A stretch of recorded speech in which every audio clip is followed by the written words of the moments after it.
All across the country, people are at odds about whether or not it's time to take down controversial statues. Tonight, we take a closer look at a local monument that many people are wanting removed. And 4 months after Ahmaud Arbery was killed in Georgia, a grand jury indicts the men allegedly involved. More on the charges they're facing just ahead. KSLA News 12 at 5 starts right now. KSLA News 12 starts now. For the second straight day, Texas set a record for the most new cases. That prompted Governor Greg Abbott to say the state is facing a, quote, massive outbreak of coronavirus. There were more than 5,000 new cases again today. Abbott says if more people don't start wearing masks in public, businesses could be shut down again. 3 states, New York, New Jersey, and Connecticut, have issued travel restrictions for people coming from Texas. Meanwhile, Louisiana Governor John Bel Edwards says people under 30 are the biggest reasons numbers are spiking. He says young people have a false sense of security when it comes to coronavirus. Nobody is immune from this virus. Everyone who gets it is subject to having a poor outcome, either a serious illness, may or may not require hospitalization, may in fact die, although the likelihood of that is certainly lower than in other age groups, but it certainly could happen. And then the damage that this disease can do to your body is something that may last for a very long time, may last forever. The state reported another 882 new cases today. Edwards will sign a proclamation tomorrow officially extending phase 2 in Louisiana for another 28 days. Despite the spike in cases across the state, LSU's report says it will have face-to-face classes for the upcoming fall semester, but there will be safety measures put in place. KSLA News 12's Kinley Hargett is live on that campus. And Kinley, some students say they are glad to return back to class in the fall.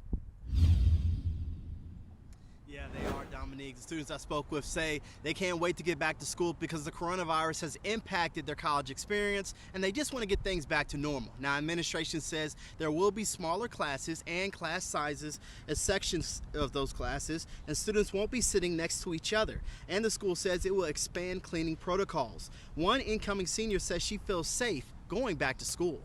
LSUS has taken a lot of really good precautions to help students prevent from possibly contracting it.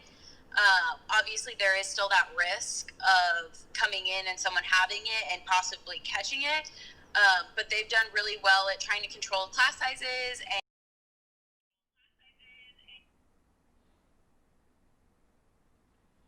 for all students this fall. Now, coming up at 6, hear from student athletes about how the coronavirus has impacted them and what it's like to come back to campus. Reporting live here at LSUS, Kinley Hargett, KSLA News 12.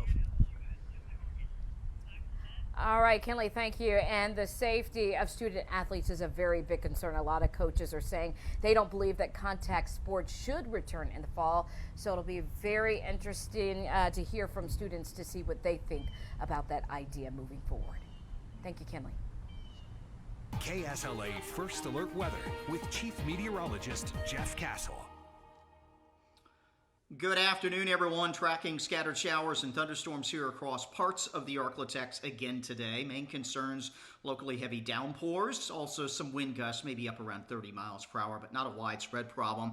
2 main areas of showers and storms. One is up here right around the Arkansas-Louisiana border, stretching from parts of northeast Texas near Bear Creek and Atlanta, Texas, back into northern parts of Caddo, Bossier Parish, Vivian over to Plain Dealing. Seeing some heavier downpours. These extend toward Cotton Valley there in Webster Parish and then trail off into parts of Claiborne Parish. We take you down to the south, some additional showers here from Ringgold over towards Stonewall, and just a handful of showers back into East Texas near and south of Marshall, Texas. These are going to continue for the next few hours, but expecting them to start to fade as the sun goes down this evening. Temperatures include the 80s in most of the Arklatex, but cooler 70s in the south. Shreveport's at 83. We're up to 87 in Texarkana, and almost 90 degrees into Queen. Down in the southern Arklatex, cloud cover and rain earlier has held the temperatures down in Natchitoches. This is a live view from Northwestern State University showing the overcast skies there. Planner for the evening, though, showing those rain chances will gradually diminish in the next few hours, with temperatures falling out of the 80s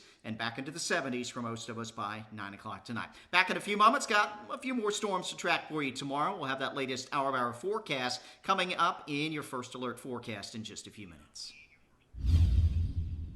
All right, Jeff, thanks. We have developing news out of Georgia. Just hours ago, a grand jury formally indicted the 3 men involved in the Ahmaud Arbery murder case. Arbery was killed February 23rd while running through a Brunswick neighborhood, and it was all caught on cell phone video by William Bryan. The suspects, Travis and Greg McMichael, claimed there had been burglaries in the area and confronted and shot Arbery. There is no evidence Arbery was ever connected to any kind of burglary. The McMichaels and Bryan are officially charged with 9 counts, including malice and felony murder. Tonight, KSLA Investigates looking into police transparency. You've heard a lot about that lately across the country, involving people who've either been killed by police or died in police custody. One of those cases involved 44-year-old Tommie Mcglothen Jr. He died in custody of Shreveport police more than 2.5 months ago. KSLA showed you cell phone video from the night he died. It shows Shreveport officers hitting and kicking him. He was also tased several times. He died in the back of a patrol car. The Shreveport Police Department has not released dash cam video from that night. We talk with an expert who says police departments that are serious about transparency need to release video as soon as possible.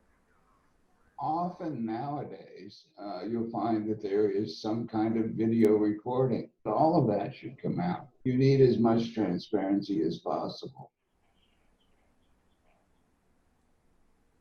Our full report on police transparency airs on KSLA News 12 at 6. You'll hear what else our expert says police can do to gain the public's trust.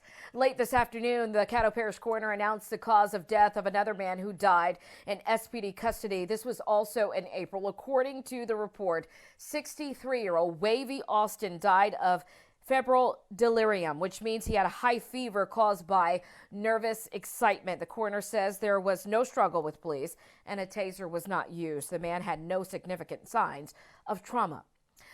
In other news, Confederate monuments have been coming down all across the country, and now there's a push to remove a monument in East Texas. But leaders say this is the first time they're hearing requests to have it move.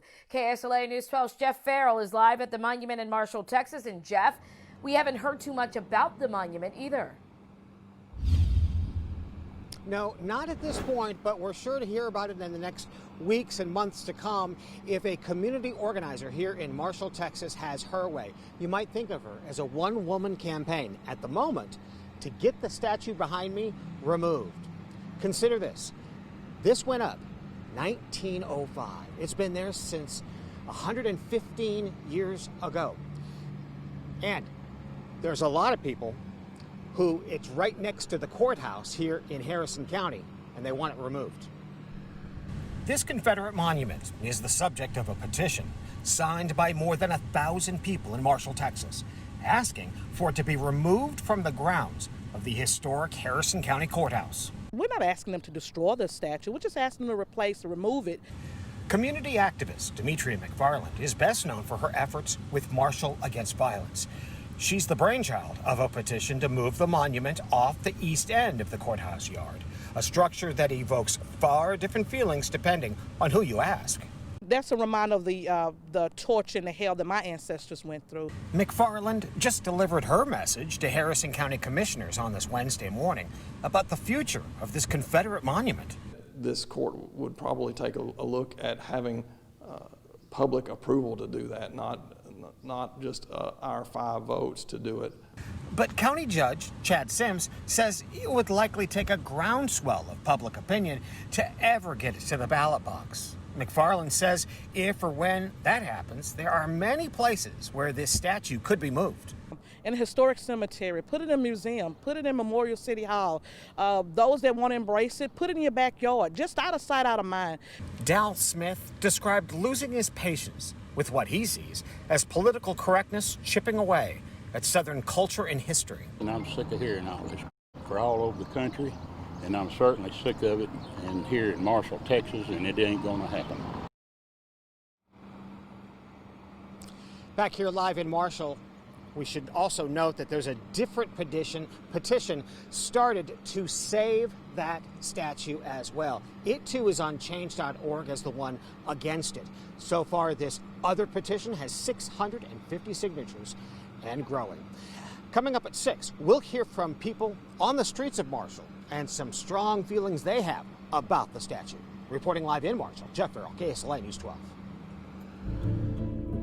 All right, Jeff, KSLA is committed to making sure your voice is heard on matters of social justice and reform. A local group has the same goal. They want to hear your voice through votes. KSLA Chandler Watkins joins us from Orlando's Cafe. And Chandler, 45 Days of Action Shreveport is behind this push. That's right, Dom, and speaking with them today, they say that so far they've been able to register between 150 to 160 people to vote, and they say their goal is to hit 500 people by July 15th. How you doing, sir?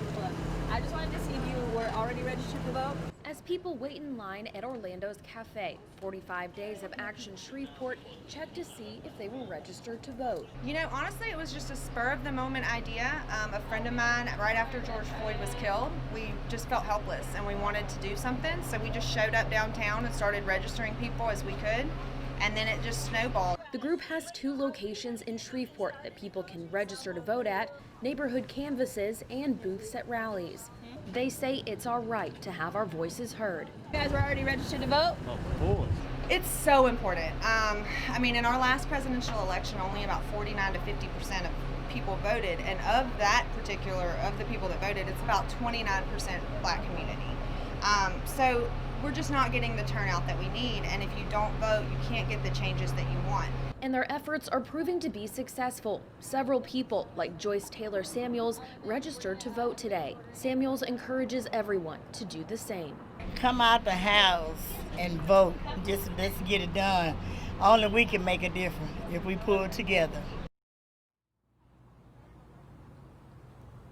And 45 Days of Action says every Wednesday they're going to be here at Orlando's Cafe every Wednesday from 12 to 4 p.m. And they said every Monday they're going to be at Real Barbecue off of Fairfield from 12 to 4 as well. Live in Shreveport, Chandler Watkins, KSLA News 12. Chandler, thank you. Krista Shreveport-Bossier hosted a prayer rally for racial justice this morning. Dozens of hospital associates came together in solidarity with family, co-workers, and neighbors who they say face racial injustice every day. Woman, I've seen racial injustices a lot, and to have the place where I am employed to say that we're here with you, we are here for you, and let's see what we can do to move forward to make things better was very important to me. Following today's event, there are a number of listening sessions scheduled for associates based on the topic of racial justice in the workplace. And a few storms are back across the Arklatex again tomorrow. I'll track out your Thursday rain chances coming up in your first alert forecast. Job seekers, listen up. Goodwill Industries is hosting their first post-COVID-19 job fair ahead. We have the details on when and where and what's required. Plus, we break down the do's and don'ts when it comes to saving money. Adria Goins explains in tonight's Spending Smarter. Back in a moment.